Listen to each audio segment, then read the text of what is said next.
Hello guys, you are welcome to my YouTube channel HistoryNet JRF classes. So today in this video lecture I will be dealing on research aptitude and I will cover two topics. One is the meaning of research and the second one is the characteristics of research.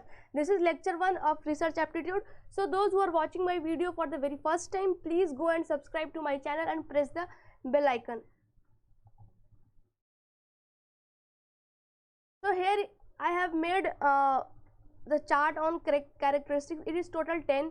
So I will be dealing on this 10 in detail. First I will deal with you on the meaning of research. Okay, so in actual, research is a structured inquiry. It is an inquiry which is very much structured and it utilizes acceptable scientific methods. So you can't have any unscientific method to do research. It needs a scientific method which is acceptable, and this scientific method includes systematic observation, classification and interpretation of data. Always remember, in research data is the backbone. Everything is dependent on data in research, so you can't ignore the data, and whatever approach you use to do research, it should be very much scientific in nature. So it demands a set of specific skills for the researcher. Researcher should be trained. If they don't have a skill, they should learn that skill, how to do research. And what is the advantage of research? It adds to the existing stock of knowledge. Whatever knowledge system we had earlier, if a researcher invests around 2, 3, 4 or 5 years, maybe 10 years or maybe more than that, then that researcher will add new information, and in this way the knowledge production continues in a linear fashion. So this is the these are the meanings and objective of research. We have characteristics of research. So in characteristic, the very first thing is that objectivity. The research should be very much objective. It should be very unbiased.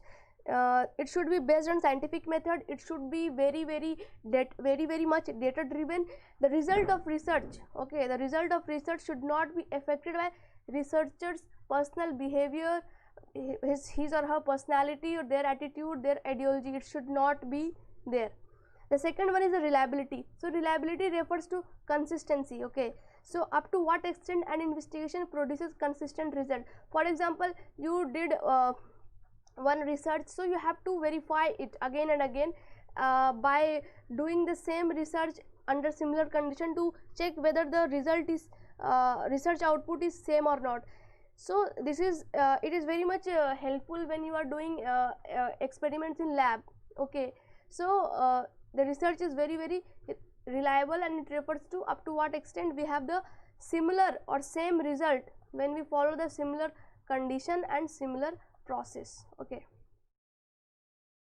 it is also known as verifiability, because you are verifying your research outcome, your research result, whether it is being consistent or not. And next we have validity. Okay, validity stands for accuracy of procedures, accuracy of research instruments, accuracy of test, etc. It is more important than reliability. So what is validity is actually you have to check whatever procedure, whatever research instrument or whatever test you have used, whether it is accurate or not. Okay, it talks about it should be error free. There should be no mistake in the procedure or in the research instrument that you are using, or anything, research tool, questionnaire, survey, whatever it is, it talks about accuracy. Okay, and it is much more important than reliability. Why so? Validity is much more important than reliability, and the reason is that because validity talks about the accuracy. If you are not using accurate procedure, or if you are not going through accurate test methods, so you are not going to have a reliable research, because the thing is that you are using something which is wrong, maybe wrong procedure, wrong instrument, tool. So whatever research output you are going to have, it is already invalid. So how can we rely? That is why it is important. Validity is divided into 6. So the first one is internal validity. Okay, what internal validity does? It helps to establish cause and effect relationship between two or more variables, particularly true in case of laboratory experiments, also termed as credibility. So it helps to establish causal and effect relationship. Say for example, you have 2 or more than 2 variables, so it will try to establish a relationship, that how this variable 1 is related to variable 2 and how these variables are affecting each other. Next we have internal validity is also called credibility, because it gives the credibility whether it is credible or not. The next one is external validity. It refers to the external factors that can affect the outcome. So this factor must be controlled. So whatever research you are doing, maybe there may be another variable which is not part of your study, but they are affecting the output, so you have to control them. So this is external validity. It is also known as generalizability. Okay, why it is called as generalizability? Because whatever the research outcome we have to look it whether it can be generalized and applied to the cases that are not under study. So if, for example, you did a case study in area A and you want to do another case study in area B, but both the areas have similar condition, their variables are almost similar, but there are some variations. So the case study of this area can be applied here, and whatever the differences are there, that can be carried further and that can be researched. What is the advantage is that it helps to save your time, energy, money, everything. So that is why we talk about this, that it is generalizability, that it can be generalized. Next we have face validity. So in face validity we have to measure exactly what we are supposed to measure. So your surveys, your questionnaires should be according to your demand, that what you want to measure. Next is content validity, and it measures all aspect of a content. So whatever content you have, it will measure each and everything. It will not just talk about a part, it will measure about everything, whether all the procedure, all the research instrument, or all the test, or whatever approaches that is being used to conduct that particular research is accurate or not. So then it comes under content validity. Okay, next we have criterion validity, and it corresponds with measures related to indicator. So we have a set criteria or set reference, and we have to look whether the research output is meeting that criteria or not. So it is like you have a set indicator and you have to fulfill that. And next we have construct validity. Okay, and this is the last of division of validity. It measures the construct in such a manner that is convergent, and other measures in terms of a direction. So it measures that whatever elements that you are using to do your research, or whatever process or principles are there, it should be convergent, it should move in one direction. So what is the advantage of this validity? That it helps to discriminate, to pick out, or to point out those constructs which are opposing in nature, because it will affect the result. So this helps into that. Next characteristic is accuracy. Okay, so what does accuracy do? It measures, it's also a measuring tool. It measures whether research process, research instruments, and research tools are related to each other or not. So whether these three things are coordinated among themselves or not, this is the job of accuracy. Like not job of accuracy exactly, that this is the characteristic of research, that where we have to look into the coordination of these three elements, and it comes under accuracy, where accuracy measures it, and whether these tools are selected in the best possible manner to suit the research problem or not. And we have to look into that whatever research problem you had, so whatever tool you are using, is that the best tool to tackle that problem, is that the best tool to do the research. So this comes under accuracy. Okay, so the research should be very, very accurate.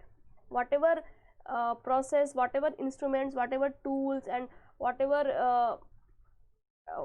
other elements you are using, it should be accurate, and it should be in sync with the research problem. It should not be something else. Next we have credibility. Okay, so how will you know whether the particular research output is credible or not? Then you have to look into the source of information, whether the source of information is very authentic, genuine, and whether it is the best source. So it is directly proportional to references, accuracy, and source, right? So credibility is dependent on these three elements. These are references, whatever references you are giving for your source of information in your research work, whatever accuracy, like the same accuracy that I've talked about, that it measures whether all the research tool and all the elements are coordinating with each other or not, whether the tools that are used, it is the best one in accordance to the research problem. And most important is that primary source is more reliable than the secondary source. Why so? Because secondary source is always an interpretation of someone, maybe it can be a historian, it can be a research scholar, it can be anyone, but primary source is like your basic, genuine, authentic source, that foundation source. You can also reinterpret it in your own way. Lots of things might get missing into the secondary sources of this on the same topic, but primary source gives an option to look into from every dimension, because whoever the researcher is writing, they are having certain approach on that particular topic, so might be something go missing. So for that, primary source is more reliable than the secondary source. Next we have generalizability. Okay, it talks about applicability, same thing that I was talking about external validity, it is the same. It measures up to what degree research findings can be applied to a large population. So if you are doing a small case study and you will try to look, okay, whether it can be applied to a large population or not, and up to what extent it is accurate. If you apply, what are the what will be the something that you can miss. So this is generalizability. So research is research can be generalized, not 100%, but to some extent. Research is very, very systematic in nature. Systematic means it talks about effectiveness, therefore research needs to follow a definite procedure. It is systematic, that means it has to follow a definite pathway to go through. It has to be very scientific, it has to follow whatever the research demands, that it should be objective, it should be reliable, it should be accurate, it should be credible, it should fulfill the criteria set by validity, so it should be valid. So all this comes under this. Next we have cyclical. Research is very, very cyclical. It starts with a problem, then it ends with a problem, because whatever new knowledge is produced, it will again become a problem, and then another researcher will carry it for further, and he will produce other knowledge, and it will again become a problem. So it's very cyclic.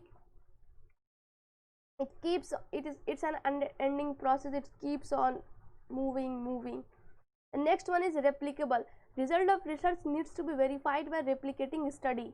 Okay, yeah, you have to verify it, whether it is giving the same outcome or not, you have to know that.